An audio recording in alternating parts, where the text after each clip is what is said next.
Among the 4 strategic areas of focus identified by our standing committee in this past year that are intended to shape and guide and inform our missional life and identity in the next 5 to 10 years, among those 4 strategic areas of focus, the Standing Committee has identified, this is one of them. It's worded just like this: establishing radical generosity as a core pattern of life. One of 4 areas of strategic focus in our common life and ministry in the Diocese of Colorado. Establishing radical generosity as a core pattern of life. Hold on to that. The more we live into that, the more energy and vitality will be released in our common life. Radical generosity as a core pattern of life. Now think about this. Think about the words, if you would, for just a moment. Generosity. It would seem relatively self-evident, a practice, a way of life that embodies the very nature of the divine love that lives within us and moves among us. Generosity.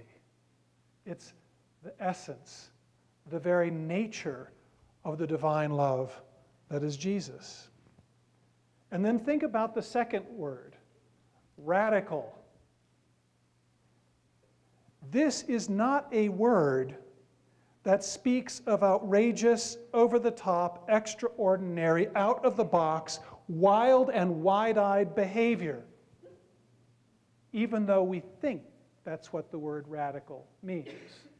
That is not the case. The word radical is a word that speaks of rootedness, of deep groundedness. A radical is something that is fundamental and vital to life. Those of you who work in the field of chemistry and biology will understand that term in that sense. A radical is something that is essential, fundamental to life. And so it is with our strategic focus in this diocese of establishing radical generosity as a core pattern of life. This way of being in relationship to one another, this way of being in relationship to the world is something that is essential and vital to our life as people of God. It is not optional. So today I invite you in this gathering to become an active partner along with me in moving all of us in this direction in the Diocese of Colorado, to consider how we can shift our mindset away from an inordinate preoccupation with institutional maintenance and preservation to one of self-offering and self-emptying, of spending ourselves, of giving ourselves away, ourselves, our souls, our bodies, in love, to love, for love, in the service of God's kingdom.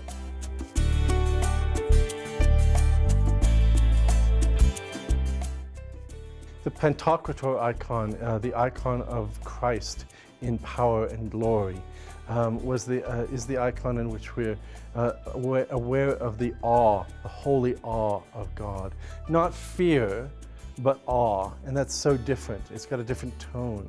And awe is simply understanding that this God who comes to us in human form comes to us as the Word made flesh. And our job is to work with the Word in the stewardship programs that we're doing, to communicate the Word, to speak the Word, to soothe people with the Word, to challenge people with the Word, to encourage people with the Word, to explain our case for support and why we deserve the money with the Word, And so God comes to us as the Word. And this is all about communications. And what we tend to do badly when we're doing stewardship badly is we send a little word, we send the letter and just kind of hunker down and hope for the best. That's not helping people change their lives around money. That's just fundraising at its worst possible incarnation. I don't think that we are greedy people.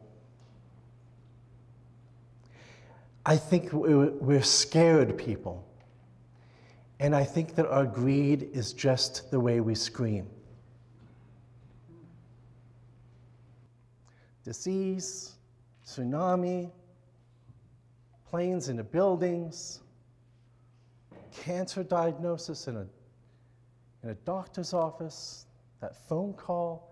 It's all really, not to mention loss of jobs and income. Scary, scary stuff, scary stuff. Fear. But here's the thing. I think that if we can switch the fear around, if we can just change the flavor of the fear from terror fear to awe fear, we'll be really doing what the church is supposed to be doing. Converting souls in the presence of a holy God. Our work in raising money for the mission of this church is a pastoral function, not a logistical one.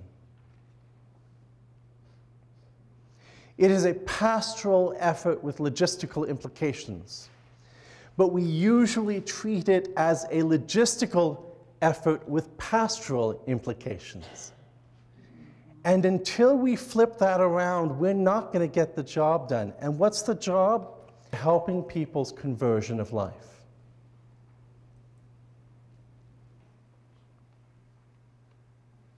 This talking about and helping people give their money away is helping people to become who they're supposed to be. It's not about raising money for your church, although that will happen. It will also, if you do your job well, raise money for a lot of other very good causes. And so what we're doing is we're helping people to become what they are, which is made in the image of a God who is creator, lover, and giver. And I actually, like your bishop, I prefer not giver but self-offerer, because that's what the cross is about. That's that Johannine theology of Jesus laying himself on the cross rather than being nailed to the cross. So that self-offering. If that's who God is, lover, creator, and self-offerer, then if we're made in the image of God, we are lovers, self-offerers, and givers, and lovers, self-offerers, and creators. And if we are those three things, because we're made in the image of God, who is that, then we need help to get there. How can you help me, church, to be a creative person? How can you help me, church, to be self-offering? How can you help me, church, to love? That's what it's all about. The best work around fundraising is going to begin and end in the best work of formation. You want to raise money? Have classes about living the spiritual life. You want to raise money? Have retreats with your congregation where they shut down and separate. You want to raise money? Work harder on your sermon than you do on your liturgy. You want to raise money? Have lots of silences in your liturgy. Your work of conversion of life around money and giving is a spiritual work with logistical implications that centers on truth. My definition of spirituality is simply a relentless seeking after and expressing of truth.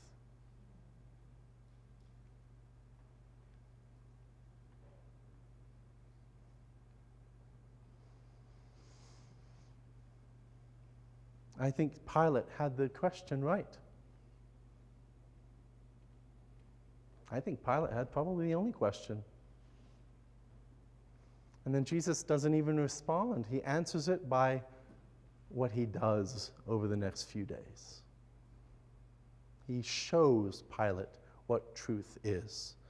Truth is that God reigns, and that God gives God's self away, and that if God wants to, God will raise from the dead.